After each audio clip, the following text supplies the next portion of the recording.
Common sense అసలు ఆ sense ఎందుకు ఉండదు సార్? ఆ కామన్ సెన్స్ అనేది కామన్గా ఉండాల్సింది, అది ఎందుకు మిస్ అవుతుంది అంటే మనం నేర్చుకోవాల్సిందే. అది ఎవరు నేర్పికి వచ్చేది కాదు. అది బై ఇప్పుడు ఎట్లా అంటే అది ఒక్కొక్క పాయింట్ ఒక కామన్ సెన్స్ ఉన్నవాడి దగ్గర ఉంటేనే వస్తుంది మనకి. అంతే బేసిక్ కామన్ సెన్స్. ఇప్పుడు ఫర్ ఎగ్జాంపుల్ చాయ్ కప్పు ఉంటుంది, మీరు యాజ్ ఎ గెస్ట్ మీరు వచ్చారు, నేనేం చేస్తాను, ఆ కప్పుని పట్టుకునే హ్యాండిల్ ఉంటుంది కదా రింగ్ లాగా, దాన్ని బేస్ చేసుకుని మీకు ఇస్తాను. ఇప్పుడు మీరు ఇచ్చేవాళ్ళు నేను ఎక్కడ పట్టుకోవాలి, తీసుకునేవాడు ఎక్కడ పట్టుకోవాలి? Common sense. ఎందుకంటే మీరు ఇస్తున్నారంటే ఆయన పట్టుకోవడానికి మీరు పాసిబిలిటీ, లేకపోతే ఆయన రెండు చేతులు నేను చేయాలా?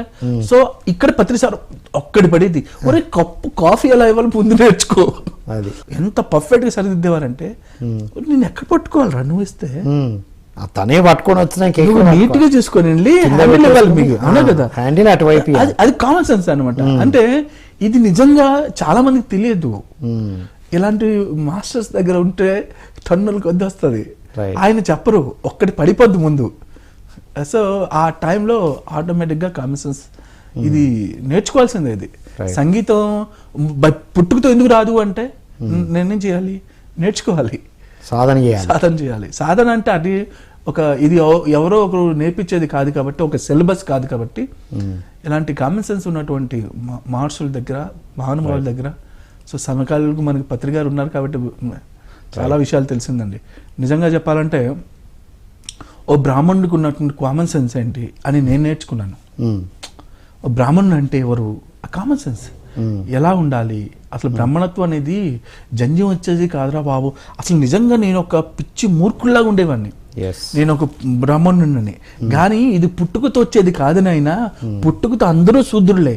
వాడి గుణత్రయ విభాగం, వాడి యొక్క గుణం బట్టి, వాడి యొక్క చైతన్య స్థితి బట్టి వాళ్ళకి ఆపాదించబడుతుంది.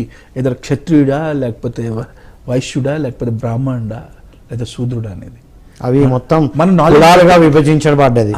అది మన సృష్టి నుంచి వచ్చినటువంటి అప్పటి నుంచి అది మొత్తం చైతన్యము తత్వానికి ఆధారపడి వచ్చినాయి అవన్నీ. అంతే. పూర్వకాలంలో రాజులు ఇప్పుడు పిల్లలు పుట్టేగానే వాళ్ళకి గురుకులానికి ఇచ్చేయాలి. అంతే. మీరు బిడ్డ పుట్టాడంటే గురుకులాన్ని ఇచ్చేయాలి. ఆ గురుకులంలో అతను నేర్చుకుంటాడు, అతనికి నచ్చిన సబ్జెక్ట్ నేర్చుకుంటాడు. నేర్చుకున్న దాన్ని బట్టి ఆయన కులం డిసిషన్ తీసుకుంటారు. ఒకవేళ రాజే గుణం ఉంటే అతను రాజు అవుతాడు. సో ఆ విధంగా సెలెక్ట్ చేసేవారు రాజుని. ఎందుకంటే నువ్వు రాజుకి కావాల్సిన గుణాలు నీ దగ్గర ఉంటే నువ్వు రాజు అవుతావు, క్షత్రుడు అవుతావు. అంటే ఇన్హెరెంట్ క్వాలిటీస్ని బట్టే అవి ఇచ్చారు. అంతేగాని మొదట్లో అలా తర్వాత ఆధిపత్య పోరు, తర్వాత నా పిల్లలు నాకే కావాలి, అవన్నీ సమస్య ఒక్కొక్కటి పోయి ఎప్పుడు ఇలా తయారైంది. కానీ పుట్టిన పిల్లాడు ఫస్ట్ పుట్టగానే ఇచ్చేయాల్సిందే వాళ్ళకి.